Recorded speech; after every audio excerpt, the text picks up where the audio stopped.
મળિયા પૂરા રે અગમની ગમની કમલા સદગુરુ મળિયા પૂરા રે અગમની ગમની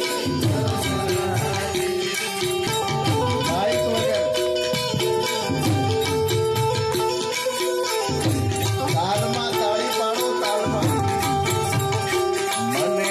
સદગુરુ મળિયા પૂરા રે અગમની ગમની કમલાઈ મને સદગુરુ મળિયા પૂરા રે અગમની ગમની કમલાઈ મેં તો જ્ઞાને શબ્દ બદોયો રે તત્વ રૂપની કરવાઈ મેં તો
સદગુરુની વાત નિરાત બાપુએ કરી છે. શિષ્ય સુરા અને ગુરુ પુરા. જયારે આમ તાયેતા મળી જાય ને ત્યારે આ વસ્તુ સમજણમાં આવી જાય. હું કોણ, આપણે ક્યાંથી આયા છે, ક્યાં જવાનું છે. એવા આનંદી મહારાજ જેવા સંત બોલ્યા છે કે નામ રૂપ ગુણથી પદ ન્યારું રે સાહેલી સદગુરુ મળતા સમજાય છે. અને એ ભજનમાં એક સાર મૂક્યો છે. અમુક કડીમાં જેનો પ્રાણ આવે સાહેબ, ગણનારો કોઈ દિવસ ગણતરીમાં આવે નહીં તે ગણનારો કોણ, લખનારો કોઈ દિવસ લખતરમાં ના આવે તે લખનારો કોણ. એટલી પરાકાષ્ઠાની વાત સંતોએ મૂકી છે. આ વાતને સમજવા માટે એનું મનન ચિંતન અને નિધિધ્યાસન થવું જોઈએ.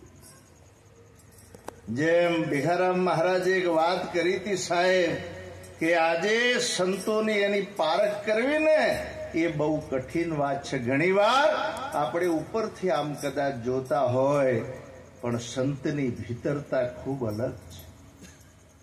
વાણી વર્તન વિવેક ઘણી વાર ગામના ઝાડવા પણ બોલતા હોય છે.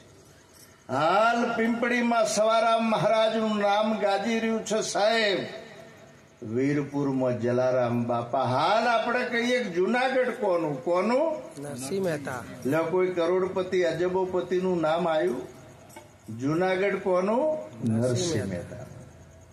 કાશી તો કબીર મેવાડ વિસ્તારમાં જઈને આવ્યા સાહેબ. આજે પણ વર્ષો થઈ ગયા પણ આજે પણ મીરાબાઈનો મહિમા ગાજી રહ્યો છે. તોની મેં સભા જોઈ સાહેબ તો એ બહેનો બેઠેલા હોય એની મર્યાદા જોઈ. આજે પણ આપણાને મીરાબાઈના દર્શન થાય એ મીરાના તપને તાળીથી વધાવો. એટલો પ્રત્યક્ષ અનુભવ આપણે સભામાં જઈએ એટલે આપણાને એનો અનુભવ થઈ જાય.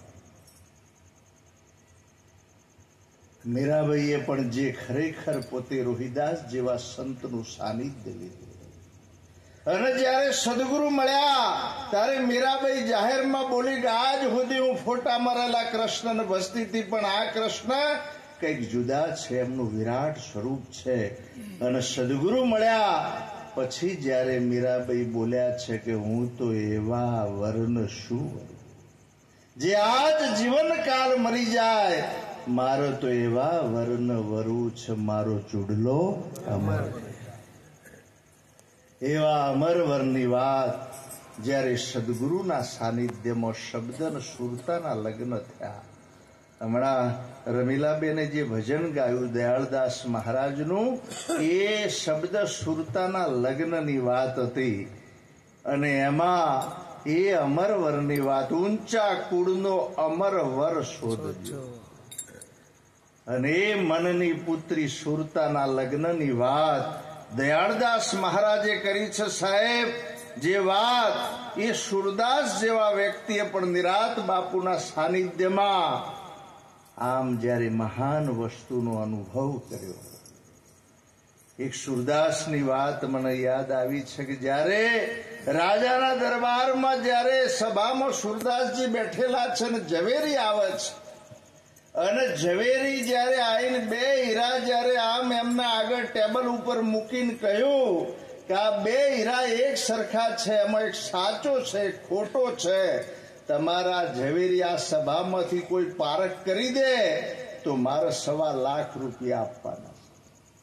ના પારખ કરે તો તમારે ડબલ આપવાના. બોલો કૃષ્ણ કનૈયા. રાજા કે અમારે તો બહુ પારખું વ્યક્તિઓ છે, પાને તમારી શરત મંજૂર છે. બધા જે કઈ ઝવેરીઓ હતા બધાને કહ્યું ભાઈ પારખ કરો. સાહેબ, બે એવા એક સરખા હીરાના કારણે કોઈ પારખ ના કરી શક્યા. રાજાએ વિચાર કર્યો કે આ તો રાજની આબરૂ જશે. એટલે સુરદાસને એક અનુભવી હતા, એમને થયું કે લાવો તારે રાજાની પણ મર્યાદા રહી જાય. પોતે ઉભા થઈને કહ્યું કે હું પારખ કરી દઉં. અને એ સુરદાસજીએ કહ્યું કે આ બે હીરાને થોડી વાર તડકે મૂકી દો. તડકે મૂક્યા અને પછી બે હાથમાં લઈને પછી થોડી વાર પછી જયારે ટેબલ ઉપર મૂક્યા, સુરદાસે કહ્યું કે આ સાચો છે ને આ ખોટો છે. પેલા ઝવેરીએ એને પૂછ્યું કે વાત સાચી છે કે બિલકુલ વાત સાચી છે? રાજાએ કહ્યું કે તમે પારખ કેવી રીતે કરી? કે જે ગરમ થયો ને એ ખોટો છે. બહુ એક નાનો ઈશારો છે. આજે ખાસ આવા જે વ્યક્તિઓ ખરેખર પારખું પુરુષો, આમ દ્રષ્ટિ પડી જાય, વ્યક્તિની પારખ થઈ જાય. ઘણી વાત જે વાત આપણાને ખરેખર ખાલી સાંભળેલી વાતો, અને તમે જ્યારે એનો પ્રત્યક્ષ અનુભવ કરો ને પછી જ્યારે એનો સાચો અનુભવ થાય. મારે એક જ વાત કહેવી છે આજના પ્રસંગે કે સાંભળેલી વાતોમાં તમે બહુ લક્ષ્ય ન રાખતા. કોઈ વાત તમને મળી હોય સાહેબ તો એને પ્રત્યક્ષ તમે કરો. અને જ્યારે પ્રત્યક્ષ કરો ને ત્યારે એનો સાચો અનુભવ થાય. એક સંતે ભજનમાં એટલા માટે ગાયું છે, આંખ મારી ઉઘડે ત્યાં સીતારામ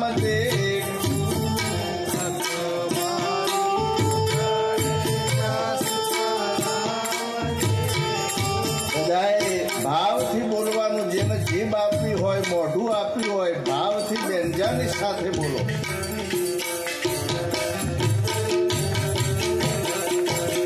આંખ મારી ઉઘડે ત્યાં સીતારામ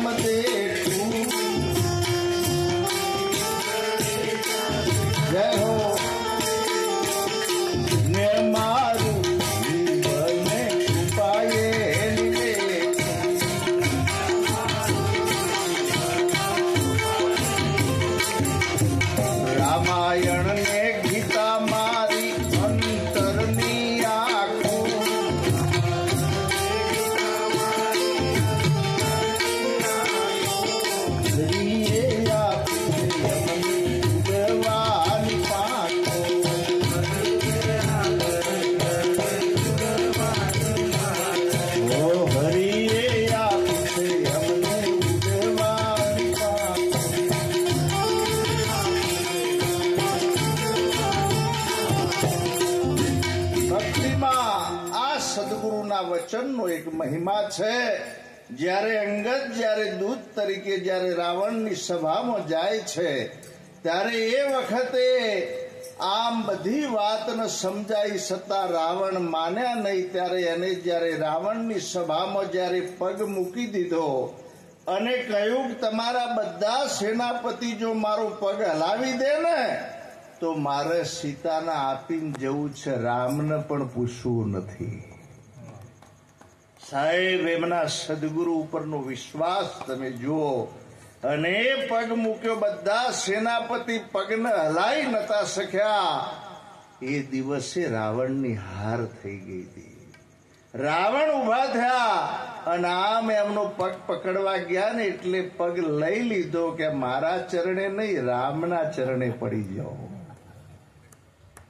સાહેબ, તમે વિચાર કરો કે આ ખરેખર એમના રામ જેવા સદગુરુના વચનનું તમે પ્રમાણ જુઓ. આજે એકલા હનુમાનજી આયા અને આમ તમે જુઓ તો લંકાની અંદર બધી જે કઈ વસ્તુ કરી અને લંકાને આખી સળગાઈ. ત્યારે બધા કે હનુમાનજી તમે લંકાને સળગાઈ. હનુમાનજી કે મેં કશું કર્યું નથી, મારું તો ખાલી પૂંછડું હતું. જય ગુરુ મહારાજ. જુઓ, ગાભા એમને વેટ્યા, તેલ એમને રેડ્યું ને સળગાયું પણ મેં ખાલી કૂદાકૂદ કર્યું છે. જય ગુરુ મહારાજ. આ એ ખરેખર એવા હનુમાનજી જે વાત અને ખૂબ સાચા ભક્તોનો એવોર્ડ જો કદાચ કોઈને મળે અને એટલું બધું એમને સદગુરુના વચન ઉપરનું કામ આ ભક્તિ વચનનું છે. ભજન કદાચ બોલતા ના આવડે તો પણ ચાલે, ઉભા થઈને સત્સંગ કરતા ના આવડે તો પણ ચાલે, પણ એક વાર કોઈ સાચા સદગુરુના વચનનું પાલન થઈ જાય તો બેડો પાર. આ મહિમા એ ફક્ત વચનનો છે. આજે ભગવાન રામ અયોધ્યાની અંદર પરિપૂર્ણ પરમાત્મા કહેવાય કે નહીં? બોલો તો ખરા. પરિપૂર્ણ પરમાત્મા છતાં પણ ધોબીએ ટીકા કરી હતી. બોલો કૃષ્ણ કનૈયા. આજે આપણી જે કઈ વાત સાચા ભક્ત સાચા સંતની જે વાત છે એ ફક્ત આપણે પોતાના સ્વરૂપમાં આનંદમાં રહેવાનું છે. અને આજે આ કિરણભાઈએ જે કાર્યક્રમ રાખ્યો છે દીકરીનો, એ ખરેખર લગ્ન પ્રસંગ નિમિત્તે આશીર્વાદનો પ્રસંગ. અને છતાં પણ જો આપણે કદાચ એમાં કદાચ અવગુણ જોઈએ ને તો આપણાથી કોઈ નગુણું ન કહેવાય. આજે કાર્યક્રમ નાનો હોય કે મોટો હોય સાહેબ, એ કોઈ દિવસ આમદર થતા નથી. એટલા માટે ફરી એકવાર કિરણભાઈના પરિવારને જોરદાર તાળીથી વધાવો અને હંમેશા આપણી સદગુણ ઉપર દ્રષ્ટિ રહે. શંકર મહારાજ બોલ્યા છે ઉનાવાની અંદર, એમના જેમ બળદેવભાઈ એક વાત કરી હતી કે એમના બધા ભજનો જ્ઞાન સભર સાહેબ. એક એક શબ્દ એનું એક ચરણ. હંસા નિર્મળતા જેના નૈણમાં દોષ દ્રષ્ટિ ના હોય, દુર્લભ એવા સંતને. આજે છેલ્લી એક વાત, ગુરુ મહારાજે જયારે શિષ્યને અરીસો આપ્યો છે ને, અને એ અરીસો લઈને કહ્યું તમે ગામમાં ફરો, સોસાયટીમાં ફરો, એના અવગુણ દેખાશે. અને આમ શિષ્ય જરા ગામ ફરતા ફરતા નીકળ્યા છે તો કોઈના 10, 15, 20, 50 બધાના દેખાયા. અને આ શિષ્યના મનમાં એવું થયું કે બધાના જોયા લાવો ને ગુરુ મહારાજમાં કેટલા છે. મહારાજ સામે અરીસો કર્યો તો મહારાજમાં 99 દેખાયા. પેલો ખડખડાટ હસવા લાગ્યો. ગુરુ મહારાજ કે ભાઈ કેમ હસો છો? કે બાપુ ગામમાં બધા 10, 15, 20, 50 હતા પણ તમારા આમ તો 99 છે. મહારાજે કહ્યું મારા 99 છે બરોબર, તારો જે એક છે ને એ મને આપી દે એટલે મારો 100 થઈ જાય અને તું નવરો થઈ જાય. પોતાનો એક અવગુણ તન મન ધન શીશ સમર્પણ કર્યા પછી મહારાજે કહ્યું, હવે તું તારા સામે જો તારો એક શક ગયો કે બાપુ હું તો ચોખ્ખો થઈ ગયો કે હવે મારા સામે અરીસો કર, મારા 100 થયા કે નહીં.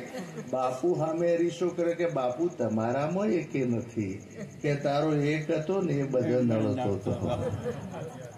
એટલા માટે આજે આ નિરાત બાપુનું જ્ઞાન એવું છે સતત આમ સ્વરૂપમાં.